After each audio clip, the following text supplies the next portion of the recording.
Hello mga karelasyon, welcome back uli sa ating channel kung saan tunay na kwento, totoo sa buhay at makabuluhang aral ang ating tinatalakay. Ngayong araw, isang mainit na tanong ang ating sasagutin. Ano nga ba ang mga ugali ng isang babae na literal na kinababaliwan ng mga lalaki? Hindi po ito base sa chismis o sa romantic fantasy lang. Ito ay galing sa mismong karanasan ng maraming lalaki. Mga totoong damdaming hindi basta nakikita kundi nararamdaman. So, huwag na tayong magpaligoy-ligoy at alamin. Number 1, ang babaeng marunong umintindi at makinig.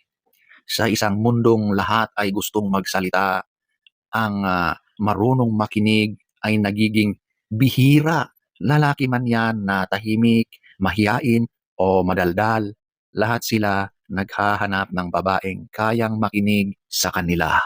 Yung hindi lang tumatango, kundi sinusuri, umaayon at sumusubok umintindi.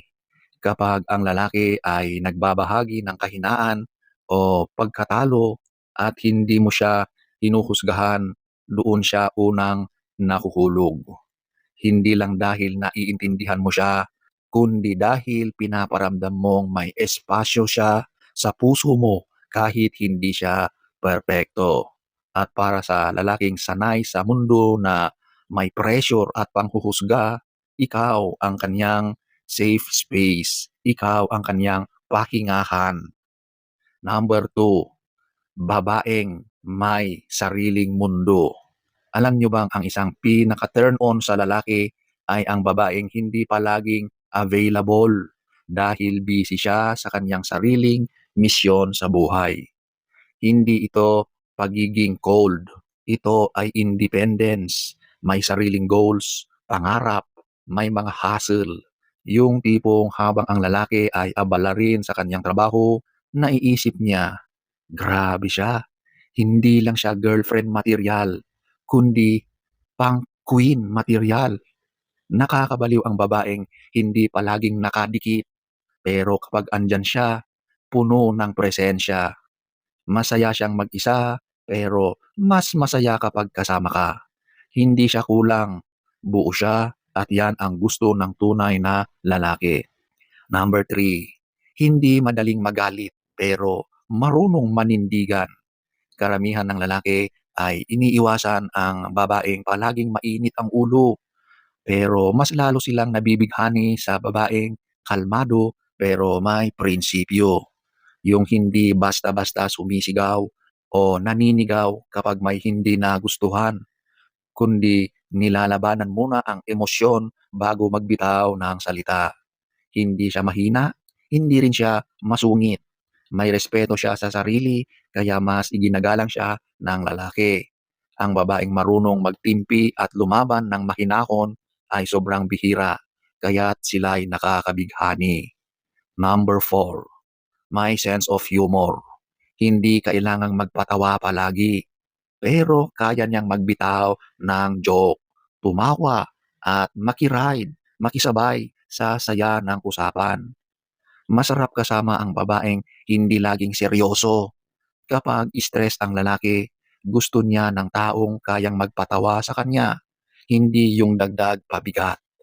Kapag ang babae ay source of lightness and joy, kahit hindi siya pinakamaganda, nauuna pa rin siya sa puso ng lalaki. Masarap mahalin ang babaeng masarap kasama. Number 5, marunong magpahalaga kahit sa maliliit na bagay.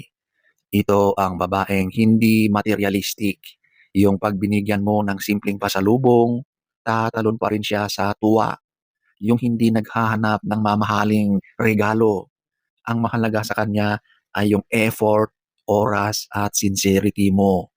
Kapag ganito ang babae, ang lalaki ay ginaganahan kasi nararamdaman niyang kahit maliit ang kaya niyang ibigay, napakalaki na para sa iyo. At sa ganyang babae, gusto ng lalaki na ibigay ang buong mundo dahil hindi ka demanding, ikaw ay marunong mag-appreciate. Number 6, disente at marunong magdala ng sarili. Hindi ito tungkol sa brand ng suot mo. Hindi rin ito tungkol sa makeup o laki ng hinaharap mo. Ito ay tungkol sa iyong aura.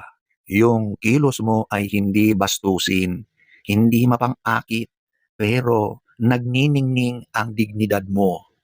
Lalapit sa iyo ang lalaki hindi para sa katawan mo, kundi sa aura mong parang may hiwagang gusto nilang tuklasin.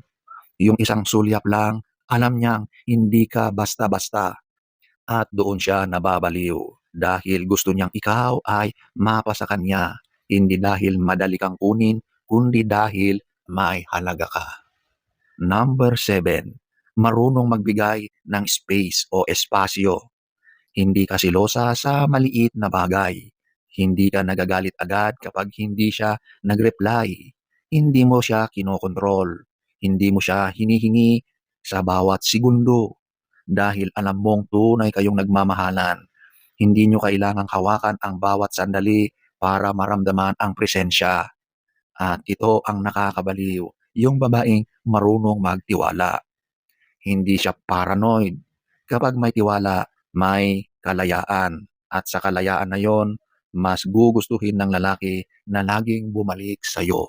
Number 8, may malalim na pag-unawa. Hindi ka basta nagagalit kapag may sinasabi siyang hindi mo nagustuhan. Tinutuklas mo muna, bakit niya nasabi yon? Hindi ka reactive, ikaw ay reflective. Ang lalaki, lalo na kung maraming bagahe sa buhay, ay hindi laging tama. Pero kapag ang babae ay nauunawaan ang likod ng mga pagkakamali, doon siya lalong nahuhulog. Kasi hindi lang siya minahal sa tamang oras. Minahal siya kahit sa madilim na bahagi ng buhay niya. Number 9, mapagpakumbaba pero may paninindigan. Hindi ka pabida, hindi ka maingay, pero kapag may kailangang panindigan, nandyan ka. Hindi ka natatakot na magsasabi ng totoo kahit hindi ito yung popular, pero hindi mo rin ipinapamukha ang galing mo. Nakakabaliw ito para sa lalaki dahil tahimik ka pero malalim, mahinhin pero matapang. At sa mundo ng ingay at puro yabang, ikaw ang tahimik na lakas na gusto niyang mahalin. Number 10, may pusong maalaga. Simpleng tanong lang, pauwi ka na ba mahal? Nakakain ka na ba? Kumusta ang araw mo? Hindi ito utos, hindi rin ito pamimilit. Ito ay malambot na pag-aalala. At kapag ang lalaki ay nasanay sa babaeng may ganitong ugali, parang wala nang hahanapin pa. Dahil ang lalaki, kahit gaano kalakas, ay naghahanap din ng comfort.